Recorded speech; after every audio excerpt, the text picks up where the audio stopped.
ಏ ದರಿದ್ರದವನೆ, ಎಲ್ಲೋ ಹೋದೆ? ಇನ್ನು ಟಾಯ್ಲೆಟ್ ರೂಮ್ ಕ್ಲೀನ್ ಆಗಿಲ್ಲ. ಬಟ್ಟೆ ಒಗ್ದು ಪಾತ್ರೆ ತೊಳೆದು ಬೇಗ ಮನೆ ಕ್ಲೀನ್ ಮಾಡೋ ದಂಡ್ಪಿಂಡ. ಹಾಕೋ ಊಟಕ್ಕಾದ್ರೂ ಸರಿಯಾಗಿ ಕೆಲಸ ಮಾಡೋ. ಎಲ್ಲಿಂದ ನನ್ನ ಮಗಳಿಗೆ ಗಂಟು ಬಿದ್ಯೋ? ಥೂ. ಅನಾಥನಾಗಿದ್ದ ವಿರಾಜ್ ಮಾರ್ಕೆಟ್ ಅಲ್ಲಿ ಒಂದು ಜ್ಯೂಸ್ ಅಂಗಡಿ ಇಟ್ಕೊಂಡು ಜೀವನ ಸಾಗಿಸ್ತಾ ಇದ್ದ. ಅದೇನೋ ಒಂದು ವಿಚಿತ್ರ ಪರಿಸ್ಥಿತಿಗೆ ಕಟ್ಟಿಬಿದ್ದು ಬೆಂಗಳೂರಿನ ಹೆಸರಾಂತ ಬಿಸ್ನೆಸ್ ಫ್ಯಾಮಿಲಿಯಾದ ರಾವ್ ಮನೆತನದ ಒಬ್ಬಳೆ ಮಗಳು ಸುರಭಿಯನ್ನ ಮದ್ವೆ ಆಗಿದ್ದ. ತನ್ನದು ಅಂತ ಇರೋದಕ್ಕೆ ಒಂದು ಜಾಗನೂ ಇಲ್ದೆ ಕೊನೆಗೆ ಹೆಂಡತಿ ಮನೆಯಲ್ಲೇ ಮನೆ ಅಳಿಯನಾಗಿ ಜೀವನ ತಳ್ತಾ ಇದ್ದ ವಿರಾಜ್. ಸುರಭಿ ಅಂತೂ ಗಂಡನನ್ನ ಮನಸ್ಸಾರೆ ಒಪ್ಕೊಂಡು ಜೀವನ ನಡೆಸೋಕೆ ರೆಡಿ ಆಗಿದ್ಲು. ಆದ್ರೆ ಅವಳ ಅಮ್ಮ ರೇಣುಕಾಗ್ ಮಾತ್ರ ವಿರಾಜ್ನನ್ನ ಕಂಡ್ರೆ ಆಗ್ತಾ ಇರ್ಲಿಲ್ಲ. ಹಾಗಾಗಿ ವಿರಾಜ್ನನ್ನ ಮನೆ ಅಳಿಯ ಅನ್ನೋದಕ್ಕಿಂತ ಹೆಚ್ಚಾಗಿ ಮನೆ ಆಳು ಅನ್ನೋ ಹಾಗೆ ನಡ್ಸ್ಕೊಳ್ತಾ ಇದ್ಲು. ಅವತ್ತೊಂದು ದಿನ ರೇಣುಕಾ ಅವರ ಮನೆಯಲ್ಲಿ ರಾವ್ ಫ್ಯಾಮಿಲಿಯ ಗೆಟ್ ಟುಗೆದರ್ ನಡೀತಾ ಇತ್ತು. ಹಾಗಾಗಿ ಮನೆ ತುಂಬಾ ಗೆಸ್ಟ್ ಗಳಿದ್ರು. ರೇಣುಕಾ ಅಂತೂ ಜಾಂಬದಲ್ಲಿ ಎಲ್ರಿಗೂ ಊಟ ತಿಂಡಿಗೆ ಕೆಲಸದವರಿಂದ ಅರೇಂಜ್ ಮಾಡಿಸ್ತಾ ಓಡಾಡ್ತಾ ಇದ್ರು. ಹಾಗಾಗಿ ಅಲ್ಲಿಗೆ ಎಲ್ಲರ ಜೊತೆ ಭರತ್ ಅನ್ನೋ ಸುರಭಿ ಕಸಿನ್ ಸಹ ಬಂದಿದ್ದ. ಅವನಿಗೂ ಸಹ ಈ ವಿರಾಜ್ನನ್ನ ಕಂಡ್ರೆ ಎಳ್ಳಷ್ಟು ಆಗ್ತಿರ್ಲಿಲ್ಲ. ಹೇಗಾದ್ರೂ ಮಾಡಿ ಎಲ್ರೂ ಮುಂದೆ ಅವಮಾನ ಮಾಡಿನೇ ಮನೆಯಿಂದ ಹೋಗ್ತಾ ಇದ್ದದ್ದು. ಅವತ್ತು ಸಹ ವಿರಾಜ್ ಅಡಿಗೆ ಮನೆಯ ಸಿಂಕ್ ಅಲ್ಲಿ ಪಾತ್ರೆಗಳನ್ನ ತೊಳಿತಾ ಕ್ಲೀನ್ ಮಾಡ್ತಾ ಇದ್ದ. ಇದನ್ನ ಗಮನಿಸಿದ ಭರತ್ ಮನೆಯಲ್ಲಿದ್ದ ಕೆಲಸದಾಳು ರಾಮಜ್ಜನನ್ನ ಕರೆದು ಹೊರಗೆ ನಾಯಿ ಕಟ್ಟಿದಲ್ಲಿರೋ ಅದರ ಎಂಜಲು ತಟ್ಟೆನ ಒಳಗ್ ತಗೊಂಡು ಬನ್ನಿ ಅಂತ ಆರ್ಡರ್ ಮಾಡ್ದ. ಆದ್ರೂ ಅದನ್ನ ಒಳಗ್ ತರ್ತಾ ಇದ್ದ ಹಾಗೆ ಆ ತಟ್ಟೆಯನ್ನ ವಿರಾಜ್ ಕೈಗೆ ಕೊಡೋದಕ್ಕೆ ಹೇಳಿ, ನೋಡು ವಿರಾಜ್, ಅದು ಟಾಮಿ ತಟ್ಟೆ. ಆ ತಟ್ಟೆ ಕ್ಲೀನ್ ಇಲ್ಲ ಅಂದ್ರೆ ನಮ್ ಟಾಮಿ ಊಟನೇ ಮಾಡಲ್ಲ. ಸೊ ಸ್ವಲ್ಪ ಕ್ಲೀನ್ ಆಗಿ ವಾಶ್ ಮಾಡ್ಕೊಡು, ಟಾಮಿಗೆ ಊಟ ಟೈಮ್ ಆಯ್ತು ಅಂತ ಸ್ವಲ್ಪ ಜೋರಾಗಿ ಹೇಳ್ತಾ. ಇದನ್ನ ಕೇಳಿಸ್ಕೊಂಡ ಗೆಸ್ಟ್ ಗಳಲ್ಲಿ ಕೆಲವರಿಗೆ ವಿರಾಜ್ನ ಜೀವನ ನಾಯಿ ಪಾಡಿಗಿಂತ ಏನು ಕಮ್ಮಿ ಇಲ್ಲ ಅಂತ ಬೇಜಾರಾದ್ರೆ, ಇನ್ನು ಕೆಲವರು ಇದನ್ನೆಲ್ಲ ನೋಡಿ ಜೋರಾಗಿ ಗೋಳ್ ಅಂತ ನಗಾಡಿದ್ರು. ಆದ್ರೆ ಗಂಡನಿಗಾಗ್ತಾ ಇರೋ ಅವಮಾನ ನೋಡಿ ಸುರಭಿ ಕಣ್ಣಲ್ಲಿ ನೀರ್ ತುಂಬಿಕೊಳ್ತು. ಅವಳು ಅಲ್ಲಿಂದ ನೇರವಾಗಿ ತನ್ನ ರೂಮ್ ಹೋಗಿ ಡಬ್ ಅಂತ ರೂಮ್ ಡೋರ್ ಹಾಕೊಂಡ್ಲು. ಇದನ್ನೆಲ್ಲ ನೋಡಿದ್ದ ವಿರಾಜ್ಗೆ ಬೇರೆ ಯಾರ ಮಾತುಗಳು ಅಷ್ಟು ನೋವು ತರಿಸ್ಲಿಲ್ಲ. ಆದ್ರೆ ಸುರಭಿ ಕಣ್ಣಲ್ಲಿ ನೀರ್ ನೋಡಿದ್ದ ವಿರಾಜ್ಗೆ ತುಂಬಾನೇ ಹರ್ಟ್ ಆಯ್ತು. ಅದೇ ಬೇಸರದಲ್ಲಿ ಅವನು ಯಾರು ಗಮನಿಸಿದ ಹಾಗೆ ಅಡುಗೆ ಮನೆಯ ಮೂಲೆಯಲ್ಲಿ ನಿಂತು ಭರತ್ನನ್ನೇ ಕೋಪದಲ್ಲಿ ಗುರಾಯಿಸ್ತ. ಅದೇ ಸಮಯಕ್ಕೆ ವಿರಾಜ್ನ ಮೈ ಮೇಲೆಲ್ಲ ಕರೆಂಟ್ ಹರಿದಾಡಿದ ಹಾಗಾಗಿ ನರನಾಡಿಗಳಲ್ಲಿ ಮಿಂಚೊಂದು ಹರಿದಾಡ್ತು. ತಕ್ಷಣ ವಿರಾಜ್ ತೊಳೆಯೋದಕ್ಕಂತ ಇಟ್ಟಿದ್ದ ನಾಯಿ ತಟ್ಟೆ ತನ್ನಷ್ಟಕ್ಕೆ ತಾನು ದೊಡ್ಡದಾಗಿ ಶಬ್ದ ಮಾಡ್ತಾ ಸಿಡಿದು ನೂರ್ ಚೂರಾಗಿ ನೆಲದ ತುಂಬೆಲ್ಲ ಹರಡ್ಕೊಳ್ತು. ಮರುಕ್ಷಣ ಅದೆಲ್ಲಿಂದನೋ ಬಂದ ನೀಲಿ ಬಣ್ಣದ ಬೆಳಕೊಂದು ಯಾರಿಗೂ ಕಾಣದ ಹಾಗೆ ವಿರಾಜ್ನ ಕಣ್ಣಲ್ಲಿ ಸೇರ್ಕೊಳ್ತು. ಅಲ್ಲಿ ಆದ ಆ ಶಬ್ದಕ್ಕೆ ಇಡೀ ಮನೆ ಒಂದು ಕ್ಷಣ ನಿಶಬ್ದವಾಯ್ತು. ಅಲ್ಲಿ ಆ ಘಟನೆಯಿಂದ ಎಲ್ಲರೂ ಬೇಗ ಬೇಗ ಪಾರ್ಟಿ ಮುಗಿಸಿ ತಮ್ಮ ತಮ್ಮ ಮನೆಗಳಿಗೆ ಹೊರಟೋದ್ರು. ಹೀಗೆ ದಿನಗಳು ಮುಂದೆ ಹೋಗ್ತಾ ಇದ್ವು. ಅವತ್ತೊಂದು ದಿನ ವಿರಾಜ್ನ ಅತ್ತೆ ಗಾರ್ಡನ್ ಏರಿಯಾದಲ್ಲಿ ತನ್ನ ಫ್ರೆಂಡ್ಸ್ ಜೊತೆ ಕಾಫಿ ಕುಡಿತಾ ಹರಟೆ ಹೊಡಿತಾ ಕೂತಿದ್ಲು. ಅದೇ ಟೈಮ್ಗೆ ಗಾರ್ಡನ್ ನ ಮೂಲೆಯಿಂದ ದೊಡ್ಡ ನಾಗರಹ ಒಂದು ತನ್ನ ಬೇಟೆಗಾಗಿ ಕಾಯ್ತಾ ಇರೋ ಹಾಗೆ ಹೆಡೆ ಬಿಚ್ಚಿ ನಿಂತಿತ್ತು. ಅಲ್ಲೇ ಗಿಡಕ್ಕೆ ನೀರ್ ಹಾಕ್ತಾ ಇದ್ದ ರಾಮಜ್ಜ ಅಷ್ಟು ದೊಡ್ಡ ಹಾವನ್ನು ನೋಡಿ ಗಾಬರಿಯಲ್ಲಿ ಗಿಟಾರ್ನಿ ಕಿರ್ಚ್ಕೊಂಡು ಓಡ್ ಬರೋ ಪ್ರಯತ್ನ ಮಾಡಿ ಅಲ್ಲೇ ಬಿದ್ರು. ಅವರ ಹಿಂದೆನೆ ಹಾವು ಸಹ ಬಂತು. ಅದು ಇನ್ನೇನು ರೇಣುಕಾ ಹತ್ರ ಬರ್ಬೇಕು ಅಷ್ಟರಲ್ಲಿ ಅಲ್ಲಿದ್ದವರ ಕೂಗಾಟ ಎಲ್ಲ ಜೋರಾಗಿ ಎಲ್ರು ಕಾಪಾಡಿ ಕಾಪಾಡಿ ಅಂತ ಭಯದಲ್ಲಿ ಕಿರ್ಚಾಡೋದಕ್ಕೆ ಶುರು ಮಾಡಿದ್ರು. ಅದೇ ಟೈಮ್ಗೆ ಪಕೋಡ ಮಾಡಿ ತಗೊಂಡ್ ಬಂದ ವಿರಾಜ್ ಅಲ್ಲಿ ಆಗ್ತಾ ಇರೋ ಅವಾಂತರವನ್ನೆಲ್ಲ ನೋಡಿ ಅರ್ಥ ಮಾಡ್ಕೊಂಡು ತಕ್ಷಣ ಅಲರ್ಟ್ ಆಗಿ ನೇರವಾಗಿ ಹೋಗಿ ಆ ನಾಗರ ಹಾವಿಗೆ ಅಡ್ಡ ನಿಂತ. ಹಾವು ಸಹ ಗಾಬರಿಯಾಗಿ ಅಲ್ಲೇ ನಿಂತು ಬಿಡ್ತು. ತಕ್ಷಣ ಮಂಡಿ ಊರಿ ಕೂತ ವಿರಾಜ್ ಹಾವನ್ನೇ ಗುರಾಯಿಸ್ತಾ. ಅದೇನೋ ಸಣ್ಣ ನೀಲಿ ಬೆಳಕೊಂದು ಮಿಂಚಿ ಮರೆಯಾಯ್ತು. ನಿಧಾನವಾಗಿ ತನ್ನ ಹಣೆಯನ್ನ ಹಾವಿನ ಹೆಡೆ ತಾಕ್ಸಿ ಅದೇನೋ ನಿಧಾನವಾಗಿ ಪಿಸುಗುಟ್ಟಿದ. ಹಾವು ಸಹ ಅವನ ಮಾತು ಅರ್ಥ ಆಯ್ತು ಅನ್ನೋ ಹಾಗೆ ಹೆಡೆ ಇಳಿಸಿ ಕೆಲವೇ ಸೆಕೆಂಡ್ಗಳಲ್ಲಿ ಆ ಜಾಗ ಬಿಟ್ಟು ಹೊರಟೋಯ್ತು. ಇದನ್ನೆಲ್ಲ ನೋಡಿದ್ದ ರಾಮಜ್ಜ ವಿರಾಟ್ಗೆ, ಬುದ್ಧಿ, ಇವತ್ತು ನೀವು ನಮ್ಮೆಲ್ಲರ ಜೀವ ಕಾಪಾಡಿದ್ರಿ ಅಂತ ಹೇಳ್ತಾ ಕೈ ಮುಗಿದ್ರು. ಆದ್ರೆ ಅಲ್ಲಿದ್ದ ಲೇಡೀಸ್ಗೆ ಮಾತ್ರ ಈ ವಿರಾಜ್ ಹೇಗೆ ಅಂತ ವಿಷ ಸರ್ಪವನ್ನ ಎದುರಿಸಿ ನಿಂತ, ಅದು ಯಾಕೆ ಇವನ್ ಮಾತು ಕೇಳ್ತು ಅನ್ನೋ 10 ಪ್ರಶ್ನೆಗಳು ಕಾಡ್ತಾನೆ ಇದ್ದವು. ವಿರಾಜ್ ಮಾತ್ರ ನಗ್ತಾ ಮನೆ ಕೆಲಸ ಮಾಡೋಕೆ ಒಳಗೋದ. ಹೀಗೆ ವಿರಾಜ್ನ ಜೀವನದಲ್ಲಿ ಏನೇನೋ ವಿಚಿತ್ರಗಳೇ ನಡೀತಾ ಇದ್ವು. ಇದೆಲ್ಲದರ ಮಧ್ಯೆ ವಿರಾಜ್ ತನ್ನ ಅತ್ತೆ ಮನೆಯವರಿಗೆಲ್ಲ ತಾನೇ ಪ್ರೀತಿಯಿಂದ ಅಡ್ಗೆ ಮಾಡಿ ಬಡಿಸ್ತ.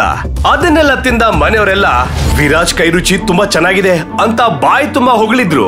ಆದ್ರೆ ವಿರಾಜ್ನ ಅತ್ತೆ ರೇಣುಕಾ ಮಾತ್ರ ವಿರಾಜ್ನ ಕರೆದು ಫುಲ್ ಡ್ರಾಮಾ ಮಾಡ್ತಾ, ನಿನ್ ಕೈಲ್ ಬೇರೆ ಏನಾಗ್ಲಿಲ್ಲ ಅಂದ್ರೂ ಪರವಾಗಿಲ್ಲ, ಆದ್ರೆ ಮುಸ್ರೆ ಚೆನ್ನಾಗ್ ತಿಕ್ತೀಯ, ನೀನ್ ಇದಕ್ಕೆ ಫಿಟ್. ಇವತ್ತು ನಿನ್ನಿಂದಾಗಿ ನಮ್ಮ ಮನೇಲಿ ಎಲ್ರೂ ಖುಷಿಯಾಗಿದ್ದಾರೆ, ಹಾಗಾಗಿ ನಾನ್ ನಿನ್ಗೊಂದು ಒಳ್ಳೆ ಗಿಫ್ಟ್ ಕೊಡ್ಲೇಬೇಕು, ತಗೋ ಹಿಡ್ಕೋ ಅಂತ ಹೇಳ್ತಾ ₹2 ಕಾಯಿನ್ ಅನ್ನ ಮನೆಯವ್ರ ಮುಂದೆನೆ ವಿರಾಜ್ ಮುಖದ ಮೇಲೆ ಎಸೆದ್ಲು. ರೇಣುಕಾ ಬುದ್ಧಿ ಗೊತ್ತಿದ್ರಿಂದ ಯಾರು ಏನು ಮಾತಾಡೋ ಧೈರ್ಯ ಮಾಡ್ಲಿಲ್ಲ. ಭರತ್ ಮಾತ್ರ ಅವನ್ ಯೋಗ್ಯತೆಗೆ ಇದು ಜಾಸ್ತಿನೇ ಅಂತ ಹೇಳಿ ಜೋರಾಗಿ ನಗಾಡಿ ಒಳಗೋದ. ಇದರಿಂದ ವಿರಾಜ್ಗೆ ತುಂಬಾನೇ ಅವಮಾನ ಆಯ್ತು. ಅವತ್ತು ರಾತ್ರಿ ಪೂರ್ತಿ ವಿರಾಜ್ಗೆ ಸರಿಯಾಗಿ ನಿದ್ದೆನೆ ಬರ್ಲಿಲ್ಲ. ಅವನು ಆ ಕಾಯಿನ್ ಅನ್ನ ತನ್ನ ಎದೆಗೆ ಒತ್ತಿ ಹಿಡ್ಕೊಂಡು ಯೋಚಿಸ್ತಾ ತನ್ನ ರೂಮಲ್ಲಿ ಕೂತ. ತಕ್ಷಣ ಏನೋ ನೆನಪಾದವ್ರ ಹಾಗೆ ಫೋನ್ ತಗೊಂಡು ಯಾರಿಗೋ ಏನೋ ಮೆಸೇಜ್ ಮಾಡಿ ಸಣ್ಣದಾಗಿ ಸ್ಮೈಲ್ ಕೊಟ್ಟು ನೆಮ್ಮದಿಯಲ್ಲಿ ನಿದ್ದೆ ಮಾಡ್ದ.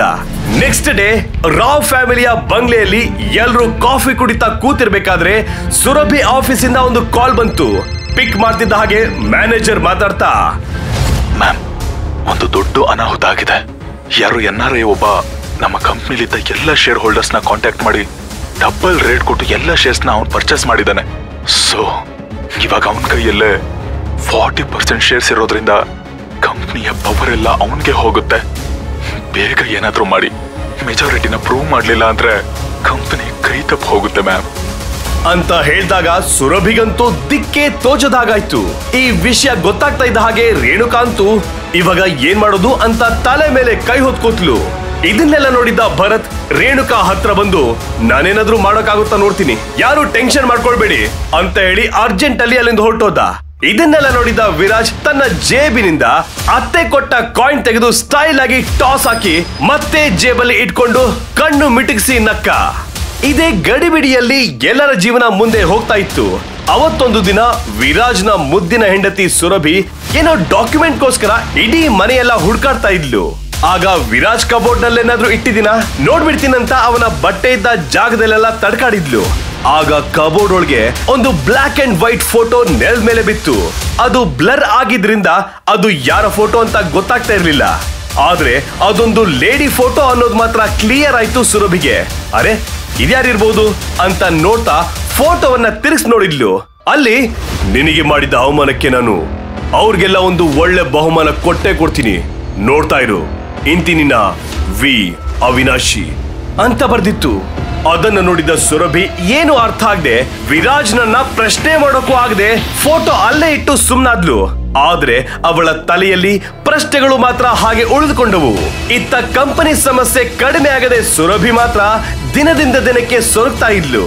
ಇದನ್ನ ನೋಡಿದ ವಿರಾಜ್ ಅವತ್ತು ಬೆಳಿಗ್ಗೆ ಎದ್ದ ಹಾಗೆ ಬಾಲ್ಕನಿ ಹೋಗಿ ಅದ್ಯಾರಿಗೋ ಕಾಲ್ ಮಾಡಿ, ನಾನು ಹೇಳಿದ ಕೆಲ್ಸ ಇವಾಗ್ಲೇ ಆಗ್ಬೇಕು ಅಂತ ಆರ್ಡರ್ ಮಾಡ್ದ.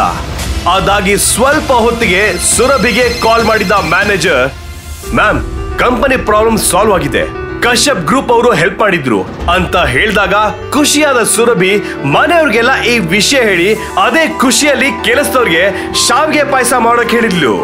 ಸೊ ಇಡೀ ಫ್ಯಾಮಿಲಿ ಟಿವಿ ನೋಡ್ತಾ ಎಂಜಾಯ್ ಮಾಡ್ಬೇಕಾದ್ರೆ ವಿರಾಜ್ ತನ್ನ ವಿಚಿತ್ರ ಶಕ್ತಿ ಯೂಸ್ ಮಾಡ್ಕೊಂಡು 5 ನಿಮಿಷದಲ್ಲಿ ಪಾಯಸ ಮಾಡಿ ಎಲ್ರಿಗೂ ತಗೊಂಡ್ ಬಂದ.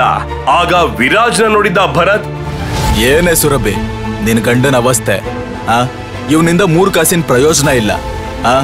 ಯೋಗ್ಯತೆ ಇದ್ದಿದ್ರೆ ನಮ್ ಕಂಪ್ನಿನ ಇವನೇ ಕಾಪಾಡಬಹುದಿತ್ತು.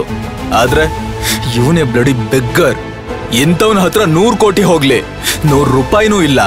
ಇಂಥವನ್ ಜೊತೆ ಯಾಕೆ ನಿನ್ಗೆ ಮದ್ವೆ ಸಂಸಾರ ಎಲ್ಲ, ಡಿವೋರ್ಸ್ ಕೊಟ್ಬಿಡು ಅಂತ ಅವಮಾನ ಮಾಡಿದಾಗ ರೇಣುಕಾ ಸಹ ಸ್ವಂತ ಅಳಿಯ ವಿರಾಜ್ನನ್ನು ನೋಡಿ ಗೊಳ್ಳಂತ ನಗಾಡಿದ್ಲು. ಇದರಿಂದ ಕೋಪ ಮಾಡ್ಕೊಂಡ ಸುರಭಿ ಭರತ್ ಕೆನ್ನೆಗೆರಡು ಬಾರಿಸಿ ಅವಳ ಗಂಡನ್ ತಂಟೆಗೆ ಬಾರ್ದ ಹಾಗೆ ವಾರ್ನ್ ಮಾಡಿದ್ಲು. ಹಾಗೆ ಬೇಜಾರಾಗಿದ್ದ ವಿರಾಜ್ ಹತ್ರ, ಸಾರಿ ವಿರಾಜ್, ನನ್ನಿಂದ ನೀನು ಅವಮಾನ ಮಾಡಿಸ್ಕೊಳ್ಳೋ ಹಾಗಾಯ್ತು, ನನ್ನ ಕ್ಷಮಿಸ್ಬಿಡು ಅಂತ ಹೇಳ್ತಾ ಸಮಾಧಾನ ಮಾಡಿದ್ಲು. ಅದೇ ಟೈಮ್ಗೆ ಸರಿಯಾಗಿ ಟಿವಿಯಲ್ಲೊಂದು ಬ್ರೇಕಿಂಗ್ ನ್ಯೂಸ್ ಬರೋದಕ್ಕೆ ಶುರುವಾಯ್ತು. ಅದರಲ್ಲಿ ಏಷ್ಯಾದ most richest and successful award ಅನ್ನ ಕಶ್ಯಪ್ ಗ್ರೂಪ್ ಆಫ್ ಕಂಪನಿಯ ಓನರ್ ವಿರಾಜ್ ಕಶ್ಯಪ್ ಅವರಿಗೆ ಕೊಡಲಾಗಿದೆ. ಎಲ್ಲರ ಕಣ್ಣು ಈಗ ಅವ್ರ ಮೇಲಿದ್ದು ಸದ್ಯಕ್ಕೆ ಅವರು ಯಾವ ದೇಶದಲ್ಲಿದ್ದಾರೆ ಅನ್ನೋ ಸುಳಿವು ಸಿಗ್ತಾ ಇಲ್ಲ ಅಂತ ಜೋರಾಗಿ ಅನೌನ್ಸ್ ಮಾಡ್ತಾ ಟಿವಿ ಸ್ಕ್ರೀನ್ ಮೇಲೆ ಫುಲ್ ಸ್ಟೈಲ್ ಅಲ್ಲಿರೋ ವಿರಾಜ್ನ ಫೋಟೋ ಡಿಸ್ಪ್ಲೇ ಮಾಡಿದ್ರು. ಇದನ್ನ ನೋಡ್ತಾ ಇದ್ದ ಹಾಗೆ ಮನೆಯಲ್ಲಿದ್ದವರೆಲ್ಲ ಕಣ್ಣು ಬಾಯಿ ಬಿಟ್ಕೊಂಡು ಒಂದ್ಸಲ ವಿರಾಜ್ನನ್ನ ಇನ್ನೊಂದ್ಸಲ ಟಿವಿ ಸ್ಕ್ರೀನ್ ಅನ್ನ ನೋಡ್ತಾ ಶಾಕ್ ಅಲ್ಲಿ ನಿಂತರು. ಅತ್ತೆ ಮನೆಯಲ್ಲಿ ಟಾಯ್ಲೆಟ್ ಕ್ಲೀನ್ ಮಾಡ್ತಾ ಇದ್ದ ವಿರಾಜ್ ಅದ್ಯಾವಾಗ ಕಶ್ಯಪ್ ಕಂಪನಿ ಓನರ್ ಆದ? ವಿರಾಜ್ ಕಣ್ಣಲ್ಲಿ ಆಗಾಗ ಕಾಣಿಸೋ ಆ ನೀಲಿ ಬೆಳಕಿಗೂ ಹಾಗೂ ಅವನಲ್ಲಿರೋ ವಿಚಿತ್ರ ಶಕ್ತಿಗೂ ಏನ್ ಕಾರಣ? ಅದೇನಾದ್ರೂ ಮ್ಯಾಜಿಕ್ ಪವರಾ? ಹಾಗಾದ್ರೆ ಆ ಪವರ್ ಬಂದಿದ್ದಾದ್ರೂ ಹೇಗೆ? ಹಾಗಾದ್ರೆ ಆ ಬ್ಲರ್ ಫೋಟೋದಲ್ಲಿರೋ ಲೇಡಿ ಯಾರು? ಈಗ ಅವಳಿಗೂ ಸುರಭಿನ ಮದ್ವೆ ಆಗಿರೋ ವಿರಾಜ್ಗೂ ಏನ್ ಸಂಬಂಧ? ಜೊತೆಗೆ ಸುರಭಿ ಮನೆಯವರಿಗೆ ಹೆಲ್ಪ್ ಮಾಡ್ತಾ ಇರೋ ಆ ಕಶ್ಯಪ್ ಯಾರು? ಅಷ್ಟಕ್ಕೂ ಈ ವಿರಾಜ್ ಯಾರು? ಅವನು ಕಶ್ಯಪ್ ಫ್ಯಾಮಿಲಿಯವನೇ ಆದ್ರೆ ಅವನ ಹೆಸರಿನ ಜೊತೆ ಅವಿನಾಶಿ ಅಂತ ಯಾಕಿದೆ? ಇದನ್ನೆಲ್ಲ ಕೇಳೋದಕ್ಕೆ ನಿಮ್ಮ ಸ್ಕ್ರೀನ್ ನಲ್ಲಿ ಕಾಣ್ತಿರೋ ಈ ಬ್ಲೂ ಬಟನ್ ನ ಕ್ಲಿಕ್ ಮಾಡಿ. ಆಗ ನಿಮ್ಮ ಮೊಬೈಲ್ ನಲ್ಲಿ ಪ್ಲೇ ಸ್ಟೋರ್ ಪೇಜ್ ಓಪನ್ ಆಗುತ್ತೆ. ಈಗ ಪಾಕೆಟ್ FM ಆಪ್ ಕೆಳಗಿರುವ ಇನ್ಸ್ಟಾಲ್ ಬಟನ್ ನ ಕ್ಲಿಕ್ ಮಾಡಿ ಮತ್ತು ಪಾಕೆಟ್ FM ನ ಇನ್ಸ್ಟಾಲ್ ಮಾಡಿ. ಅಷ್ಟೇ, ಈಗ ನೀವು ಪಾಕೆಟ್ FM ನಲ್ಲಿರೋ ಎಲ್ಲಾ ಶೋಗಳನ್ನ ಈಸಿಯಾಗಿ ಕೇಳಬಹುದು. ಈಗಲೇ ಡೌನ್ಲೋಡ್ ಮಾಡಿ ಪಾಕೆಟ್ FM ಮತ್ತು ಕೇಳಿ ವೀರಮಾಣಿಕ್ಯ ಅನ್ನೋ ಅದ್ಭುತ ಕಥೆಯನ್ನ.